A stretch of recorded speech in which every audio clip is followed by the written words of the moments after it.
प्रकार से हम जुगाड़ कर रहे हैं बर्फ निकालने के लिए। पिघलाएंगे और पानी का इस्तेमाल करेंगे, क्योंकि यहाँ पानी के पूरे स्रोत जो है वो -7 से 8 डिग्री टेम्परेचर है। अभी आकर से हमने पूरा पतीला भर दिया है और इसको पिघलाने की कोशिश करेंगे, देखते हैं कितना पानी होता है। तो दोस्तों हम उस घने जंगल के बीच जा रहे हैं जहाँ पर हमें बाघ और भालू किसी भी समय मिल सकता है और किसी भी समय हमारी जान को खतरा हो सकता है। तो चलिए दोस्तों, आपको ले चलता हूँ उत्तराखंड की एक खूबसूरत जंगल की ओर, जहाँ हमारे खोम भैरव देवता निवास करते हैं और बर्फ से ढकी हुई ये पहाड़ियाँ ले चलते हैं आपको आज के इस ब्लॉग में। थोड़ा सा भी वीडियो को आगे मत करिएगा और लास्ट तक जरूर देखिएगा, बहुत मजा आने वाला है आप सभी को। तो फाइनली दोस्तों अभी हमने 7 गधेरों में से एक गधेरा को पार कर लिया है। दोस्तों देख सकते हैं शेर खान की गुफा भी मिल गई, यहाँ शेर रहता है। जय खोम भैरव ना देता यहाँ से। तो गाइज हमने इतनी सारी लकड़ियाँ इकट्ठा कर लिए हैं, बाकी अभी और भी हैं।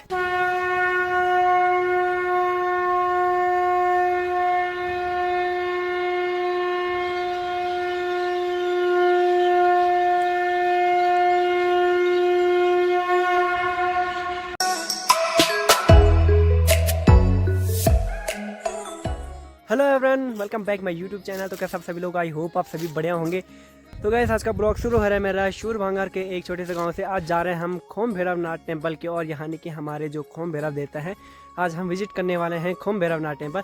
तो आज का विजिट हो रहा है हमारे साथ, हमारे THS अकेडमी के साथ।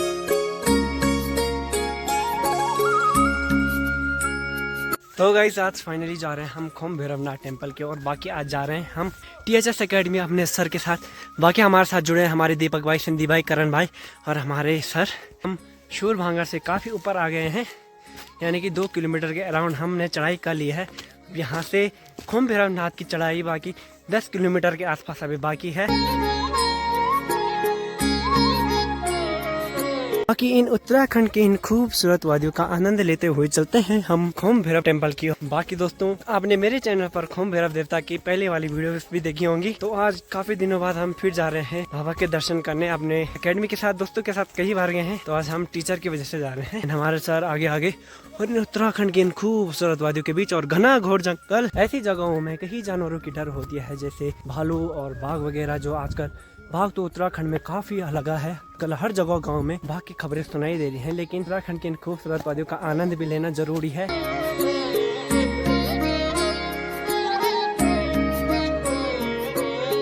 जैसे जैसे हम ऊपर की ओर चढ़ाई कर रहे हैं, वैसे वैसे हमें उत्तराखंड के इन खूबसूरत बुरांस के फूल का लेने का आनंद भी मिल रहा है। इसका ब्लॉग जो हमारा है बाघ की बहुत ही एडवेंचर होने वाला है, काफी खतरनाक जंगलों के बीच से होके जाना है। और हमारे साथ है हमारे करण भाई, जो कि आज के हमारे गाइड हैं। हेलो करण भाई। तो करण भाई के साथ जा रहे हैं, सॉरी करण भाई के गांव से। देन हमें यहाँ के रास्ते कोई पता नहीं है, कहाँ रास्ता है। तो करण भाई से पता करेंगे कि कितनी दूर यहाँ से अभी हमारी मंजिल है, थोड़ा बताने का कष्ट करेंगे। अभी यहाँ से लगभग 9-10 किलोमीटर दूर है खोम भैरव नाथ मंदिर। 10 किलोमीटर। और यहाँ से अभी 7 गधेरे आएंगे। 7 गधेरे हमें रास्ते में मिलने वाले हैं। अभी जिनमें से हमने एक भी पार नहीं किया, तो सबसे दुख की बात यह है अभी हमने एक भी पार नहीं किया है और बस जाने वाले हैं और अपनी मंजिल की ओर। Thank you. तो भाई से सुनकर अच्छा लगा। कब पहुँचा गया? काफ़ी दूर है। बाकी अभी रास्ते में करण भाई के कुछ लोग जो गांव के लोग हैं, जंगल इतनी दूर तक आते रहते हैं, हम भी अपने गांव के जंगल में काफ़ी दूर दूर जाते हैं।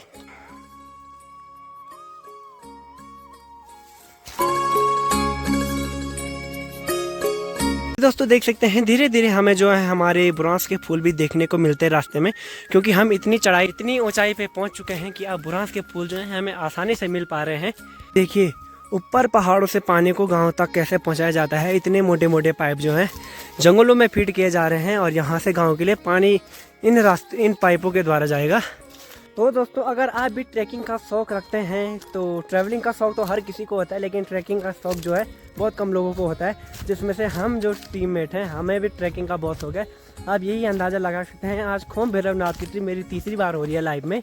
देन काफ़ी दूर भी है और रोमांचक जगह भी है, और एक ही रास्ते नहीं जा रहे हैं। पहले हम अपने गाँव वाले रास्ते जाते थे और आज अलग रास्ते जा रहे हैं, तो अलग अलग व्यू देखने में अलग ही मज़ा आता है।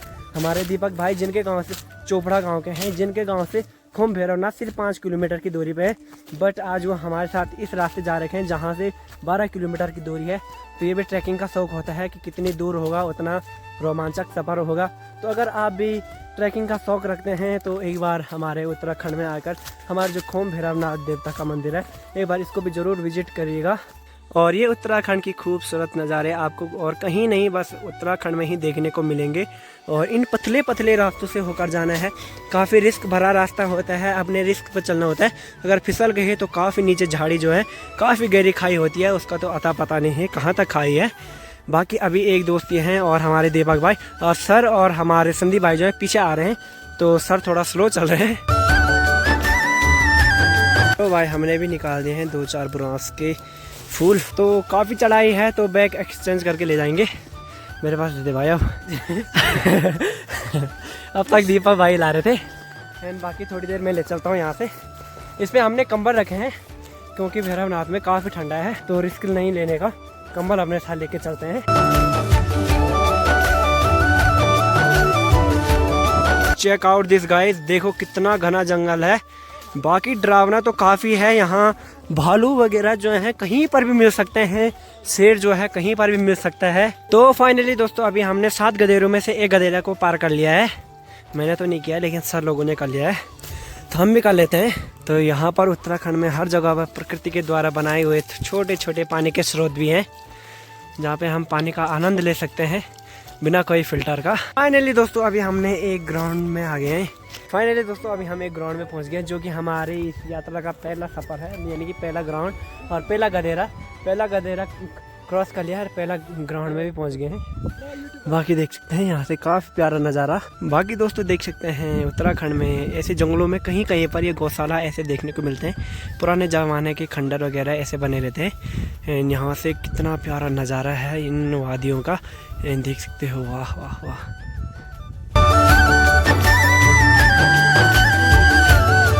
चलो भाई थोड़ा भूख भी लगी, हमने रास्ते के लिए ऑलरेडी बिस्किट रखे थे और देखो भाई साथ ही साथ छाछ भी रखी है रास्ते के लिए, अगर किसी का इंजन हीट हो जाए तो ठंडा करने के लिए। और हमारे लिए भी बिस्किट दे दो।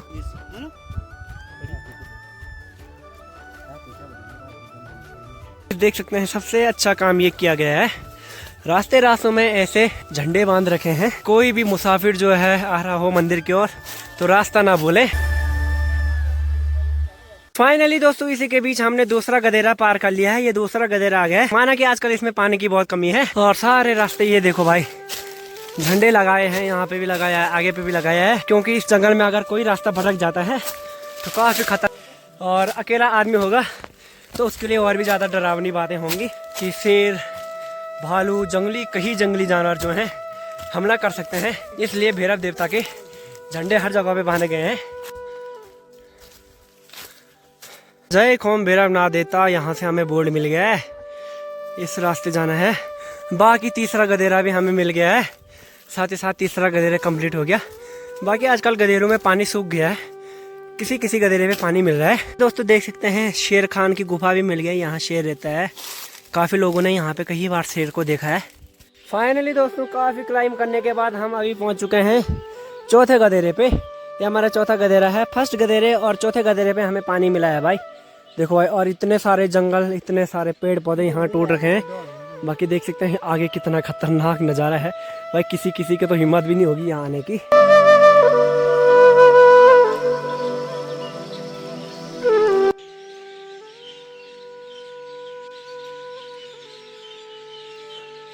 तो गाइस इसी के साथ एक बड़ी घटना हो गई है। हमारे सर और हमारे बड़े भाई जो हैं संदीप भाई, वो रास्ता भूल गए हैं। हम तीनों तो आगे आगे चल रहे हैं क्योंकि करण भाई को रास्ता पता है, हम इसलिए सही रास्ते जा रहे हैं। और दोनों सर और बड़े भाई जो है पीछे छूट गए हैं, तो वो नीचे गए हैं। हम काफी आगे से पीछे आए हैं उनको लेने के लिए और आवाज दे रहे हैं उबा उबा। बाकी दोस्तों हमारे करण भाई जो हैं जा रहे हैं उनको लेने के लिए, क्योंकि उनको इस जंगल का हर रास्ता पता है। बाकी दीपक भाई अलग ही खुश हो रहे हैं यहाँ पे, क्योंकि दीपक भाई हम तो सही रास्ते जा रहे थे। हम तो काफी आगे से अपना बैग रख के आए हैं, जहाँ पे मैंने चौथा गधेरा दिखाया था वहां से वापस आए। फाइनली गाइस हमारे खोई हुए दोस्त और हमारे सर मिल गए हैं।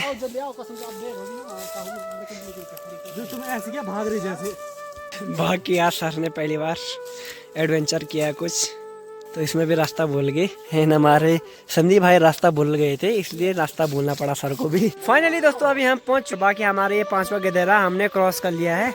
अब बाकी बचे हैं 2 गधेरे जिनको अभी हमें क्रॉस करना है। फाइनली दोस्तों इतनी सफ़र करने के बाद हम दूसरे बुग्याल में पहुंच गए हैं। बाकी आप यहाँ देख सकते हैं सुअरों ने कितना ज़्यादा यहाँ ये कर रखा है, सारी मिट्टी जो है सुअरों ने उखाड़ रखी है। बाकी हमारे गांव से भी यहाँ पे आते हैं, हम आज यहाँ नीचे से आए हैं। जब हम अपने गांव से आते हैं यहाँ पे नीचे आते हैं और बाकी यहाँ से एक ही रास्ता होता है भैरवनाथ जाने का।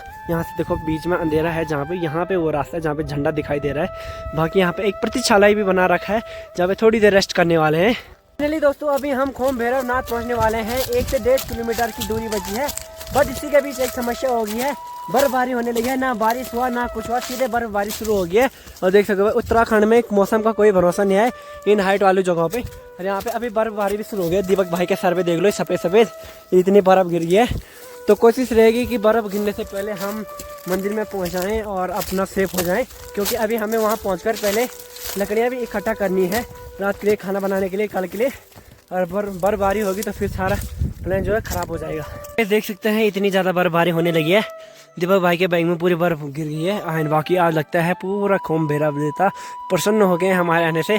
लगता है स्वागत में फूल बिछा दिए हैं। सही बात, लगता है कल सुबह तक पूरी बर्फबारी हो जाएगी। बड़ा अच्छा व्यू आने वाला है। बाकी हमारे दोस्त जो है इस घने से जंगल के बीच आ रहे हैं, हम उनका इंतजार कर रहे हैं क्योंकि वो रास्ता ना भटक जाए।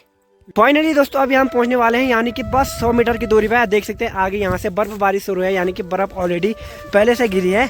एंड जब हम पिछली बार यहाँ पे आए थे तो यहाँ पे पूरा घास का मैदान था, लेकिन इस बार यहाँ पे पूरी बर्फ गिरी है। देख सकते बड़ा प्यारा नज़ारा। और आज भी यहाँ मौसम पूरा ख़राब है, यानी कि आज भी बर्फबारी होगी एंड आज तो और भी ज़्यादा बर्फ़ गिर जाएगी।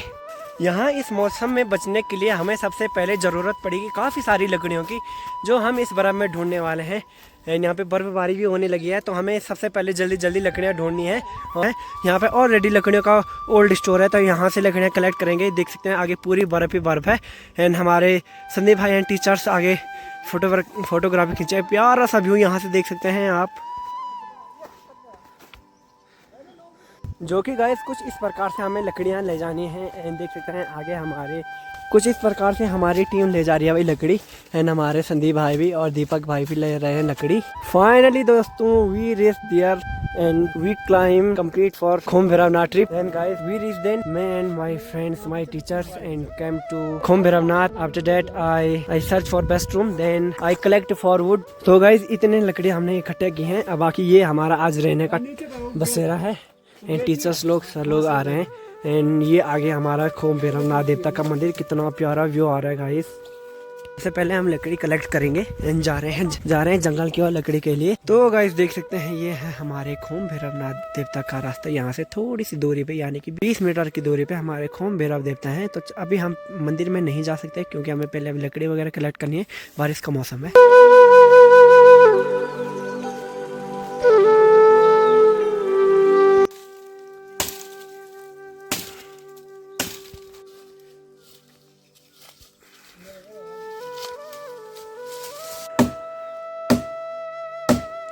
तो गाइज हमने इतनी सारी लकड़ियाँ इकट्ठा कर लिए हैं, बाकी अभी और भी हैं, दूसरा राउंड भी मारना पड़ेगा।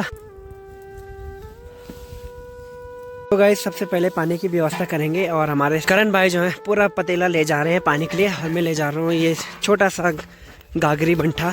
बाकी गाइज पानी की मात्रा काफ़ी कम है, हमें थोड़ा सोच समझ के भरना होगा।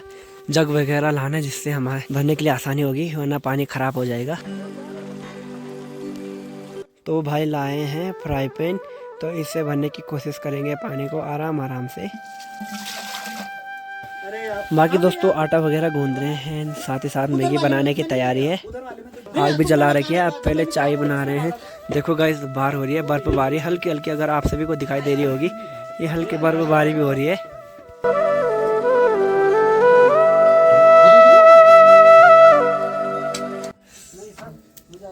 बना भाई रोटी बना। फाइनली दोस्तों देखो भाई बड़ा तवा है जिसमें हमारी रोटी जल्दी बन रही है एंड हमारी रोटी बनती रह रही है। फाइनली लास्ट रोटी है ये।